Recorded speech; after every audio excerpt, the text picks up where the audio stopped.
After a brief 2-year gap, Scooby-Doo returned with the new Scooby-Doo movies in 1972. The gimmick with the series was that each episode would have a guest star, who would help the gang with their mysteries. This includes fictional characters like Batman and Robin, or the Addams Family, but also celebrities, typically comedians, like Phyllis Diller or Jerry Reed. To accommodate the additional characters, the episodes were now about twice as long, around 43 minutes. Unfortunately, despite the relatively unique premise, the show is worse than its previous iteration in a number of ways.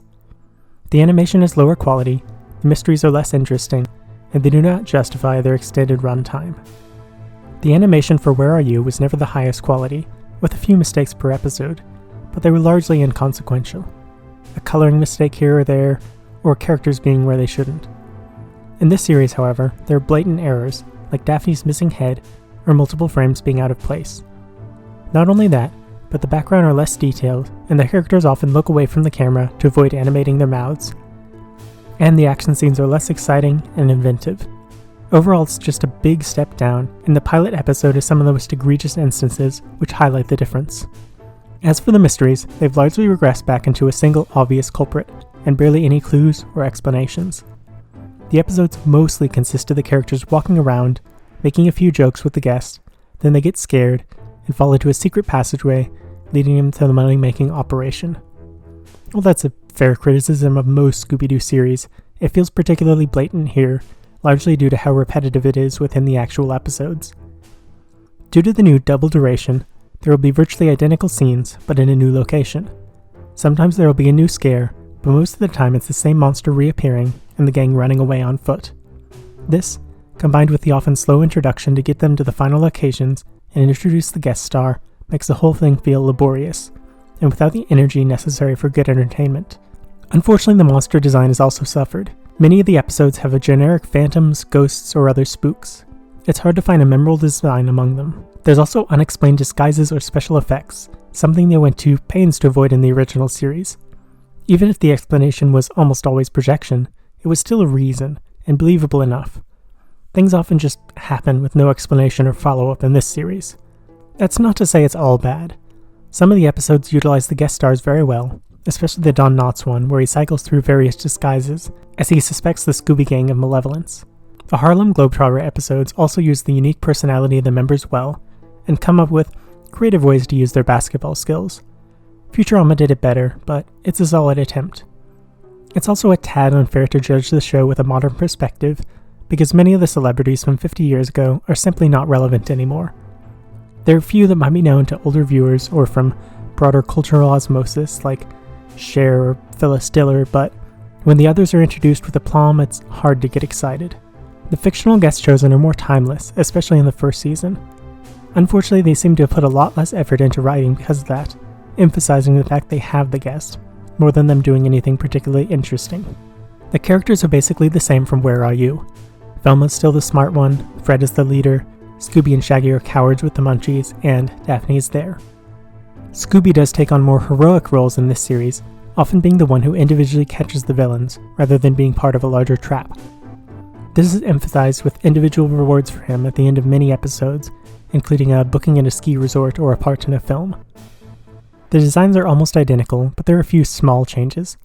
Velma's glasses are larger, Shaggy's face is less angular, and Fred's face is more defined. The clothes they wear are the same, including the colors, although this is also a commonplace for animation mistakes. The pilot episode features the Three Stooges, who would appear twice total in the season. Unfortunately, they're a bit sanitized compared with their normal antics, with unenthused interactions between them. The trio had also retired at this point, so sound-alikes were used instead of the original actors. This episode highlights many of the problems with the season, without anything particularly notable to make up for it. The animation is clearly worse, with dull desert backgrounds, uninspired ghost town interiors, and a good portion of the final act taking place in a messy brown cave.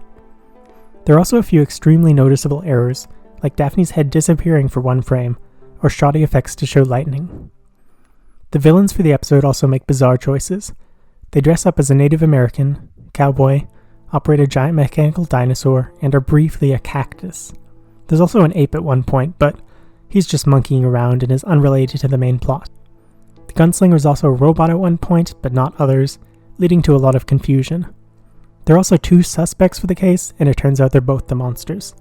The money-making scheme does stand out here, as they were apparently mining uranium and selling it across the border. I don't know if it was in Mexico or Canada, but either way somebody was making nukes. They make a point here that selling uranium to anyone but the US government is illegal, which I suppose is immoral for kids. The episode overstays its welcome, especially in the second act, with everyone running away from miscellaneous obstacles, getting stuck somewhere, and then waiting for someone else to wander in and save them. Fred and Daphne get lost in the desert and then just appear back in town, which is a fairly frequent occurrence throughout the show.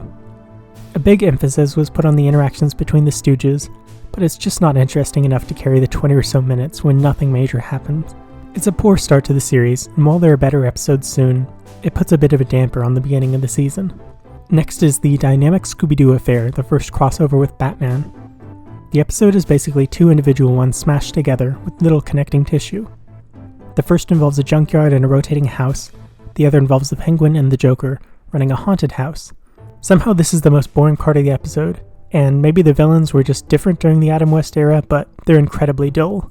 The other bits, with the hooded man who is actually an old woman, are far more interesting, and there exists a cut-down version of the episode without Batman entirely that is much better. That's the unfortunate part of many of these crossovers. They take up a large amount of time, but don't offer anything new. Next is the crossover with the Addams Family, which was effectively a pilot for their animated show, which arrived in the following year.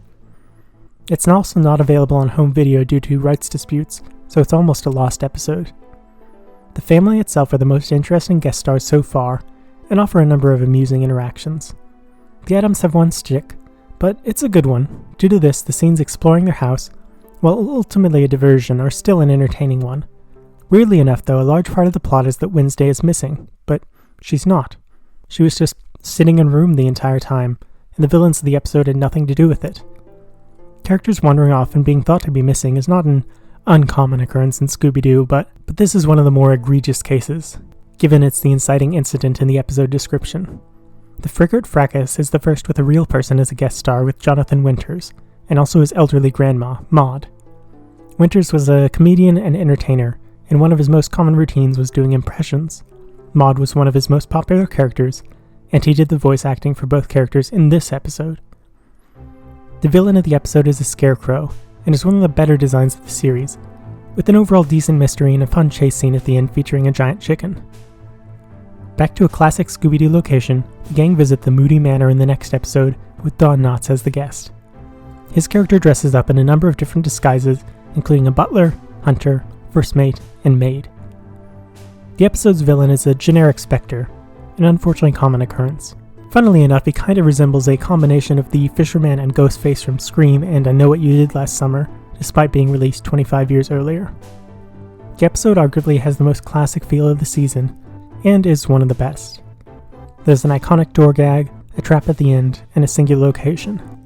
The only negative to the episode is the villains aren't seen before they are revealed, although they are alluded to. Still, this is one of the few where the length isn't felt, and if you're watching only a singular episode from the series, this is the one. In A Good Medium is Rare. Phyllis Viller is here. This is a bit of an odd episode, in that while mysterious goings-on occur, the real villains of the episode don't appear until half an hour in. This is definitely a guest-focused episode, with Diller's comedy taking central stage as she rattles off information about her ex-husbands. There are a number of suspects for this one, who are all after her gems, but there's no real point in guessing as there's basically no clues about who the villains end up being. The villains are guys in masks and trench coats, which is a bit lackluster. Next is Sandy Duncan's Jekyll and Hyde, an episode set in a movie studio. They've done this before in Never Ape and Ape Man, but it still allows more creativity than the average location. While there's still a generic ghost, the villain is a special effects artist, so there is also an enormous dragon, a mummy, a sheik, a lion, a pirate, and a bear, and then the titular Mr. Hyde. There's also a Native American briefly, which is a weirdly common disguise in the franchise as a whole. Overall, the episode feels quite disjointed due to the variety of locations, but the segment with the dragon is definitely a standout. The culprit is another one that's impossible to guess, and in the end, despite being guilty of assaults, kidnapping, and attempted murder, he's given a job at the movie studio. Was this Scooby-Doo taking a jab at how morally bankrupt Hollywood is? Likely not, but it's an interesting note. The Secret of Shark Island is next, and you better enjoy watching a married couple bicker, because that's all that Sonny and Cher do. While there's a decent monster design, a shark god, and a fun chase sequence at the end, they really bring the episode down, making it a pain to watch. It's not even that they're aggressive in their arguing, it's fairly passive and quite happy, but it's just not fun to watch. Next. The Spooky Fog is the first reappearing guest star with another Don Knotts joint. This one is less fun, as he's just a police officer in a ghost town. Also, to enforce the episodic nature of the series, they don't recognize him, instead greeting him as if they'd never met. The villain of this episode is a man in a skeleton bodysuit, something they had previously done with the Batman episode, making it feel a bit repetitive. The Ghost of Bigfoot is next, although the actual monster is the Abominable Snowman. This episode reached somewhere deep and dark in my memory, and I've definitely seen it before, about 20 years ago on VHS. It's one of the better ones of the season too, with Laurel and Hardy as guest stars, doing some decent slapstick. Due to the winter environment, the gang wears different clothes, which is a first, and the winter theme gives it a nice, cozy feeling. This also features solid action with skiing and snowboarding, as well as an interesting finale in a junk car factory. It also has the villain in a costume driving a truck, which is always amusing. The villain's disguise has a very distinct, angular look that sets it apart from the sea of ghosts, as well as being a singular individual, which allows for a tighter focus for the episode, making it again a very solid one. The Ghost of the Red Baron is next, and is a repeat with the Three Stooges as the guest stars again. The Stooges offer more in this episode than they did in the pilot, and there's some decent action with the plane antics, but it's another one really hurt by the length, with the second act that just drags on and on. Next is The Ghostly Creep from the Deep, which features the Harlem Globetrotters. They're a famous basketball team in the United States who do crazy antics during games like using ladders or acrobatics. They were featured in an animated show that ran for 3 years, from 1970 till 73, putting the airing of this episode right in the middle of it. This episode itself has mediocre villains in the form of a crew of ghost pirates who are bootlegging oil, and the designs themselves were actually stolen directly from Where Are You, just given a white paint over, but the actual Globetrotters are entertaining, and there are a couple of games of basketball that are fairly decent to watch, although the footage for the final one is actually just reused from their own show, which is a bit of a disappointment. Next is Davy Jones and the Haunted Horseman of Haggleford Hall. Alliterative, although the real threat of the episode is a giant frog who lives in the moat of the eponymous castle. Unfortunately, there's little noteworthy about this episode. It's a standard single-location mystery with projectors, secret passageways, and obvious culprits. Phantom of the Country Music Hall features Jerry Reed as a guest, who spends the first half of the episode singing off-screen. The villain for most of the episode is a light switch. As it gets flicked off, then someone or something disappears. A corporeal foe doesn't appear until about half an hour, when they dress up as a Viking and Davy Crockett. This episode highlights another of the problems with the mysteries. They are only revealed in the last 5 minutes. In this one, the duo used the basement of the music hall to tunnel under a nearby bank and stole cash from there. But the bank isn't mentioned until the very end, so the whole premise is impossible to understand. It wouldn't even been hard to show the bank in a background shot, or have the gang start there. Not every episode has this problem, but a lot of them do. We're back with Batman and the Cape Crusader Caper, again featuring the Joker and the Penguin as villains, although they briefly disguise as the more visually interesting Troll and Dryad. Their plan is to kidnap an inventor and get him to give them his flying suit.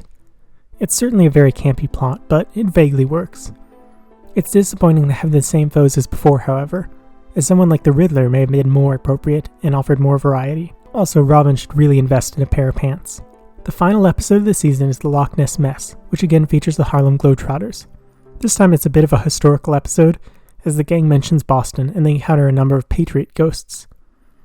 The name implies the gang visiting Scotland, but it seems they don't yet have passports and can't leave the country. Shaggy drives the Mystery Machine for the first time in this episode, and almost crashes it a few times, explaining their reluctance to let him behind the wheel. This is another episode where there are two almost completely separate plots smashed together, with the colonial ghosts and then the sea monster. The episode also reuses the exact same animation from the previous episode, which is more blatant than the general animation laziness. So that was the first season of the new Scooby-Doo movies. Frankly, it's a bit of a disappointment. There's certainly positives, with some episodes making good use of their guests and some inventive moments, but overall the animation is lacking, length is too long, and the mysteries lack a lot of the individual components that make them interesting. Going to the tier list, it's an unfortunate D, worse than the base level of Where Are You, but not quite Velma's level. Thank you for watching. If you enjoyed, please like, subscribe, comment, and be well.